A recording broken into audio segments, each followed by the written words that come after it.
So as you can see here, we're going to be talking about the new mice from Glorious. They're revamping the original Model O's and Model D's, updating them with their specs, their switches, their polling rates. I'm going to cover all that here. And by the end of this video, hopefully I'll be able to help you to decide, should you upgrade or should you get one of these new mice from Glorious. But first, a quick word from our sponsor, being Corsair and the new K70 Core gaming keyboard.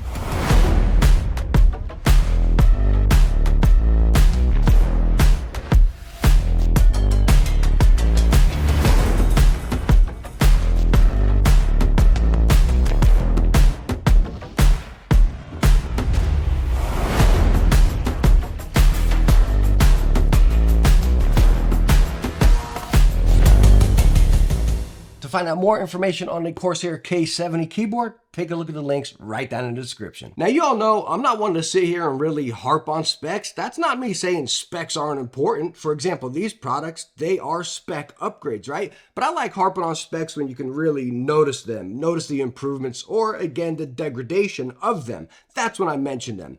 But anyways, talking about these being spec upgrades, yes, you can notice a difference, but I'm not going to overlay the specs with some fancy YouTube effect text right there. I'm going to show you the straight up reviewers cards we got here. As you see, you got the 4K and 8K version here. Hopefully you can see it, the low text, and then you got the regular version. As you see the price difference on the 4K and 8K, 130. Over here on the base one is $100. And you're seeing a couple of differences here, right? As far as battery life, the weight, which we're going to talk about a lot of that, the sensors over here. But of course, the biggest thing is that 4K and 8K. Now, I'm also going to flip these over and you're going to see it for the Model O. Now, exactly what you just saw on the Model D, same thing over here on the Model O. You got the 4K, 8K, you got the base one. The price is the exact same as well. So again, as I mentioned, me not being a big spec person, as I think many of us are aware of, it's not that I don't care about specs. I don't think specs are important. I think they're very important, especially in a release like this where it's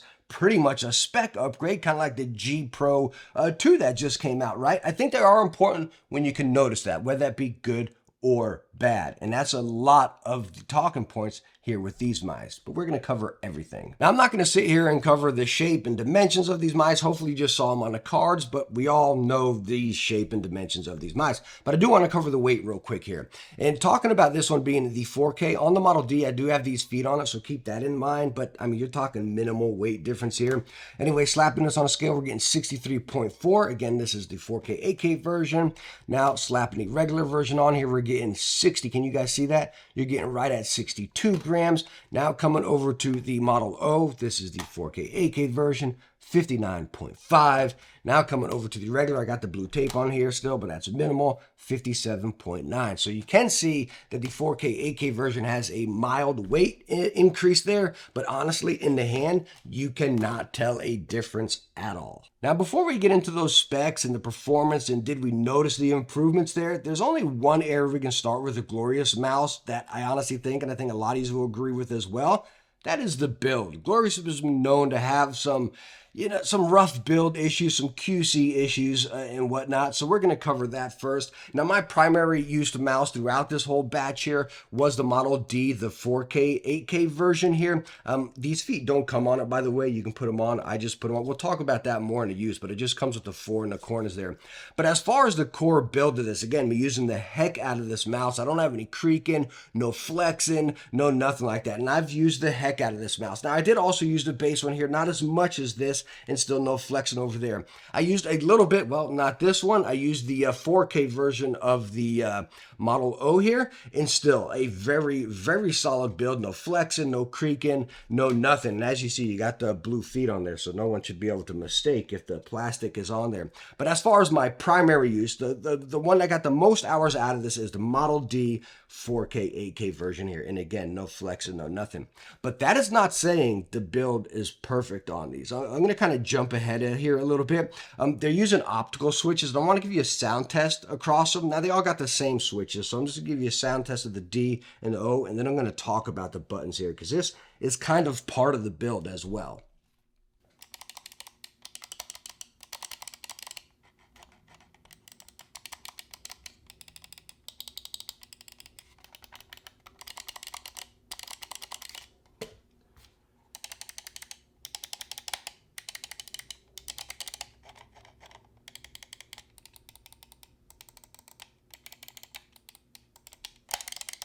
Now, after that sound test, as you can hear, they all sound very similar with their optical switches going across them here. It doesn't feel like the original Model O. I would say if there's any comparison to what this feels and sounds like, I would say like the new Viper. What is it, the V2 or V3 Pro? I don't know which V Razor is on these days, but that is what it feels and sounds like. It's not heavy like the new G Pro, but it's not light like the original Model O with the Omrons or whatever was in that right there. So it's kind of the in-between ground.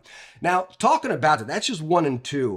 But there is an issue with the buttons across all of these mice here, and it's different. It's different on the D and different on the O here. So let's start with the O. Talking about these side buttons, when I click that front one, it's nice, it's crispy, it's to the point. But when I get to my back one, right, so again, you all know I love an ergo mouse. So this could be different. Again, issues on all these. These might be personal preference. They might not qualify for you. But I don't know. I just got to mention my experience with them. But on the Model O, right, so I'll grip it back like this here. And I always stated with the Model O, I got to stretch for that front button. That's not my issue. My issue is this back button here, especially when I press it towards the back, which again is what I'll use the majority of the time, like if I'm playing Call of Duty or something, it's my slide or my crouch. So I'll tap it towards the back end of this button. And it has a lot of mushiness. It goes like into the casing there. Now you won't be able to see it in the camera because it's just on that back half of that back button. It's not very bounced across. Like when I hit it towards the middle, nice and crispy, right there to the point, smooth and down. All across this front one. But yet on this back one, I press it towards the back, it smooshes into the housing. And that just drove me nuts because again, I use that back button the majority of the time, especially with my grip and then my play style. Now, going over to the D, the issue with the D over here, and this is on both of them. And by the way, the issue I just mentioned on the O, yes, it is on both of them as well. So the issue on the D I had right here, and I really didn't notice this too much because I used the heck out of this mouse. It was on my desk and I was having a blast with it, right? But I didn't notice it much until I started pulling out my main mouse being the Razer Death Adder V3 Pro. Maybe it's not the Pro. I used the wired version because you all know the wireless version has the creak. So I used the wired version. Anyways, coming back to the Model D here, this side button, the button 2 over here, the right button, the edge, it just, again, and the camera can't pick this up because it's so mild. But if you see it, it just slides over here.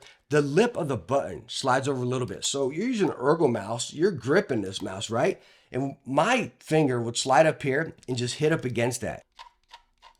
You see when I slide up, it just catches on it. And again, my finger would grip on it. So the difference, what I want to show you, so let's take a look at the Zowie, which we all know this is an EC clone, right? So what Zowie done here, as you can see, theirs comes down there, the button goes into the housing, and bam, it's right there. So you're not touching that button, right? Same with the Death Adder. The new Death Adder does that as well. And I think that's a shame over here. So, I honestly thought, I said, well, let me pull out the original D and see if I had the issue there.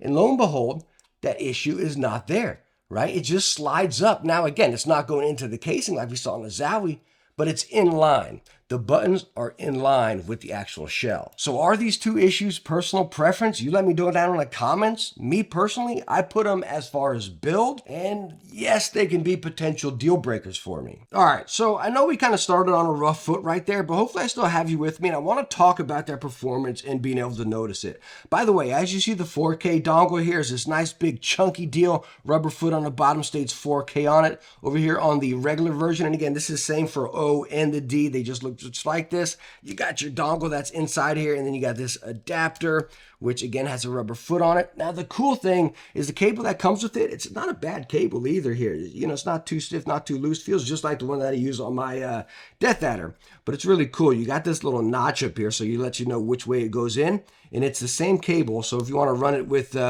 again, your base one, or pop it out, get it into your 4K one, you can use the exact same cable, which I like, so they didn't make it difficult like that, especially for a tester like me. Bam, I could just use this same one. Again, I want to come over here and just focus on the Ds because this is where the majority of my testing was. And again, it's going to be the same on the Os here.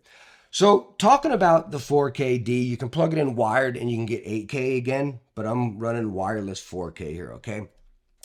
And using this, going from my Death Adder, which I also keep in 4K, it was a seamless transition. I didn't notice anything different. It was spot on. It felt great, right? As far as performance, playing Destiny, Call of Duty, a little bit of Fortnite here and there. And again, it performed great. It really did. No stutters, no jitters, nothing. The one thing I did notice here off topic of the 4K, is the liftoff. Now, I'm coming from that G Pro, and I told you that had one of the sharpest liftoffs I've ever felt it, right? Like, once you get it up, it's like, bam, it's gone, right? I almost had to, like, raise it a little bit so I can lift it up a little bit and still move it. I mentioned that in my video there. Coming to this one, even if I lower it all the way to the lowest, which you can tweak all this in the software there as far as your polling rate, yada, yada, yada. But this one, I felt I can lift it up a little bit more and still move it. It was almost weird coming off that G Pro being my most recent other mouse test right there, you know? So again, the lift off distance, if that's a big thing to you, yes, it is a little bit more precise on, say, for example, the G Pro Superlight 2. But back to the 4000 polling rate, again, going from my Death Adder to the Model D in 4K, it felt seamless. Now, I'm usually one that states, polling rate is overhyped. It's this trend that's, just blast it out. And it's like, we got to just chill out with it a little bit. Check your internet, your monitor, your GPU, your PC specs, your RAM, all this stuff before you're focusing on a polling rate of your mouse or any of your products, your peripherals, which I still stand by that. Go check your internet, before you're worrying about the polling rate of your mouse. But with me talking again, having top tier specs, and if you do as well, and you can notice it, right? Me going from this 4K, then plugging into this one, I actually noticed a difference. Now, usually I don't have products. Like when I'm testing a product, it's like, okay, here you go. It's an 8K or a 4K product. This is what you're using, and I'm using it. I'm like, all right, well, I was using one before. Now I'm using this. I can't tell the difference, right? But going one to the other, downgrading right like that in front of me, game to game, round to round, I noticed a difference. Is it a game-changing difference? Is it a difference that's going to make you win or lose?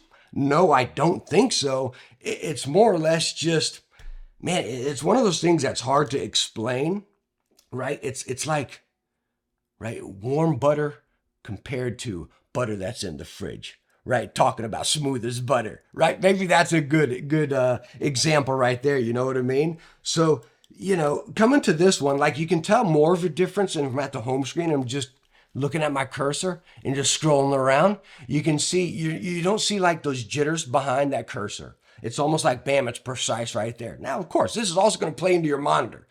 I don't want to get into a 4K debacle here, but I do want to, put it out there and stress that, yes, I did notice a difference from using the 4K to the 1000 polling rate here. I really did. So after looking over these new mice from Glorious here, me giving you my raw experience and time with them, like, did I notice any improvements, this, that, or the other? Hopefully you had a good wrap of it. You already saw the price, right? $130 and $100. The only way to really look at these mice is with the competition out there. And back when Glorious got all the hype and the craze, they were one of the first ones to come out with lightweight mice at a valuable price, copying Zowie shapes, which are tried and true. That's why they were hyped up, right? I think Glorious came around, they got their build together and some of their QC. I was one of the few to call them out before. And then when they started getting better, I'm like, man, they're getting better now. And it's like, yo, why's the hype falling off? Now that they're getting better. You know what I mean? It was kind of shocking. But now, it's almost like they're taking a few steps back.